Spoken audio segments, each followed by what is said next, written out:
आईवडिलांनी आपल्या मुलांसमोर हे 10 शब्द कधीच वापरू नका. मुलांशी संवाद साधताना पालकांनी नेहमी काळजी घ्यायला हवी.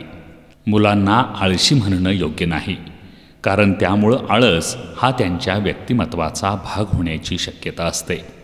मुलं कितीही शहाण्यासारखी वागली तरी त्यांना स्मार्ट म्हणू नका, कारण त्यामुळे त्यांना भविष्यात अडचणी येऊ शकतात. तुमची सहनशक्ती संपली आणि पारा प्रमाणाबाहेर चढला तरी मुलांना अपशब्द म्हणजे वाईट शिव्या वापरू नका. मुलांना कधी खोटारडे म्हणून संबोधू नका. त्यांचा विश्वास जिंका, म्हणजे ते तुमच्यापासून कधीच काही लपवणार नाहीत. मुलांना विनाकारण राजकुमारी किंवा राजकुमार म्हणू नका, त्यामुळं मुलं चुकीची वागण्याची शक्यता असते.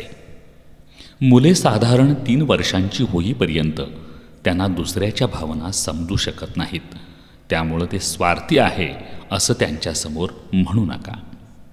मूल वाया गेलं असं कधी म्हणू नका. या उलट त्याच्या वागण्यात सकारात्मक सुधारणा कशा होतील यासाठी प्रयत्न करा. स्वाभिमान दुखावला जाईल आणि त्यांना मनापासून वाईट वाटेल असं बावळट किंवा मूर्ख हे शब्द कधीच वापरू नका. मुलांवर आपल्या बोलण्याचा खोलवर परिणाम होतो, त्यामुळं मुलांशी बोलताना चुकीचे शब्द टाळा.